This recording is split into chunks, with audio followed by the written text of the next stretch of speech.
Sabe quando a gente pensa no governo, no poder público, como é que se garante que tudo isso está funcionando para o bem de todos? Bom, existe toda uma estrutura para isso, uma verdadeira pirâmide da responsabilização, que foi pensada justamente para manter cada ação do governo sob controle. Vamos desvendar juntos como essa pirâmide funciona. Pois é, essa pergunta é antiga, né? E é ela que move o direito e a própria democracia. Se o Estado tem tanto poder, quem garante que esse poder não vai ser usado do jeito errado? A resposta, na verdade, está numa série de mecanismos de controle que a gente vai começar a explorar agora. Vamos começar pela base da nossa pirâmide. Aqui, a gente encontra as instituições do próprio Estado que foram criadas especificamente com a função de fiscalizar. Eles são, digamos, os cães de guarda oficiais do sistema. E aqui, a gente já precisa entender uma diferença fundamental. De um lado, existe o controle externo. Pensa assim, é um poder fiscalizando o outro, como o Congresso Nacional, de olho nas contas do governo.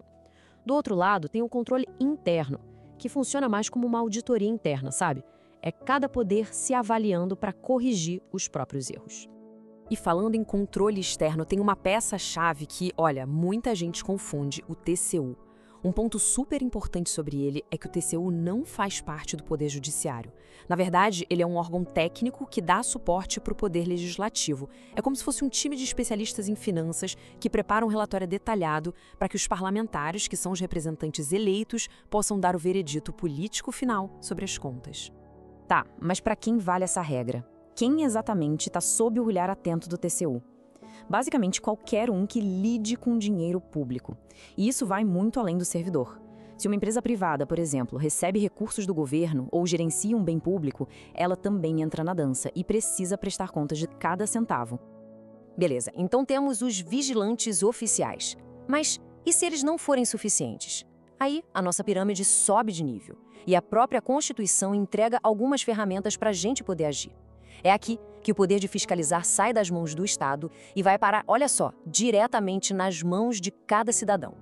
A ação popular é uma dessas ferramentas e é uma das mais diretas e poderosas. Se um cidadão percebe, por exemplo, uma obra com suspeita de superfaturamento ou uma decisão que claramente prejudica o meio ambiente, essa pessoa pode, por conta própria, iniciar um processo na justiça para tentar anular aquele ato.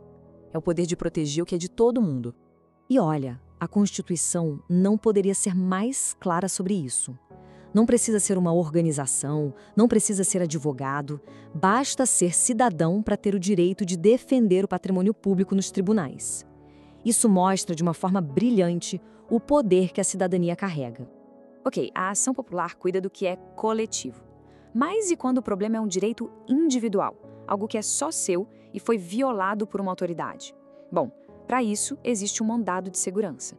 Ele é um instrumento para proteger um direito pessoal que seja claro e inquestionável. O segredo do mandado de segurança é o seguinte: ele não serve para discutir se o direito existe ou não. É preciso chegar com a prova já na mão, um documento que mostre a violação de forma clara e imediata. É por isso que ele é um caminho mais rápido, feito para situações que são, assim, evidentes. E para fechar esse kit de ferramentas, a gente tem a ação civil pública.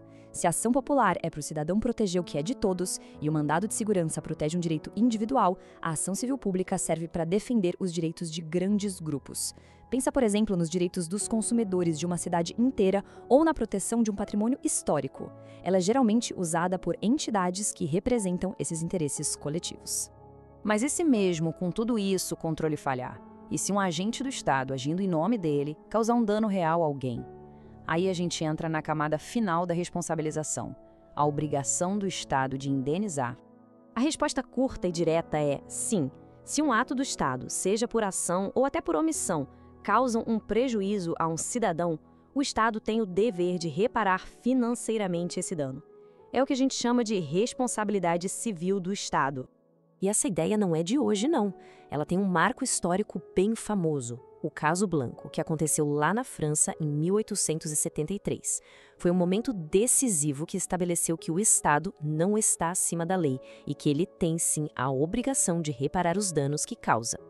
Aqui no Brasil, a regra é a da responsabilidade objetiva. Que nome complicado, né? Mas a ideia é bem simples. Significa que a vítima não precisa provar que o agente público teve a intenção de causar o dano ou que ele foi negligente. Basta provar 3 coisas: que houve uma ação do Estado, que houve um dano e que um causou o outro. Isso facilita muito a vida do cidadão. Mas um detalhe importante, tem prazo para isso, viu? A partir do momento em que o dano acontece, a pessoa tem 5 anos para entrar com a ação de indenização contra o Estado. Se passar desse tempo, o direito de pedir a reparação prescreve.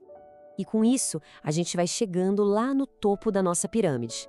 O que será que une todas essas camadas, desde a fiscalização do TCU até a indenização de um cidadão? É um único princípio fundamental que amarra o sistema todo. Esse princípio é o da accountability.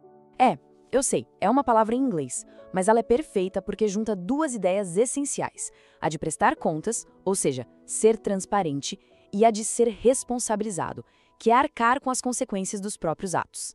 É a base de tudo. E para que essa tal de accountability funcione de verdade, tem um ingrediente que não pode faltar de jeito nenhum: acesso à informação. Afinal, como é que se pode cobrar responsabilidade por algo que nem se sabe que está acontecendo? Sem transparência, simplesmente não há controle. É o nosso direito de entender a lógica por trás dos atos do poder público. E uma das garantias mais importantes para isso é o princípio da motivação. Ele basicamente obriga o governo a explicar o porquê de cada decisão. A resposta para por que isso foi feito não pode ser um mistério. Então, a lição aqui é clara. Na administração pública, o silêncio e o segredo são a exceção, não a regra. A regra geral é a publicidade. Negar uma informação sem uma justificativa legal e bem clara não é só uma vontade, é um ato ilegal. E esse direito é bem concreto, viu? A famosa LAI, a Lei de Acesso à Informação, estabelece que se um pedido de informação é feito a um órgão público, ele tem no máximo 20 dias para dar uma resposta. É um prazo claro para um direito que é essencial. No fim das contas, a conclusão parece clara. A estrutura para controlar o poder existe. A pirâmide tem seus vigilantes oficiais, suas ferramentas para o cidadão e até a obrigação de reparar danos. Mas as ferramentas por si só não fazem nada. Elas precisam ser usadas. E a responsabilidade de colocar todo esse sistema em movimento é de todos nós.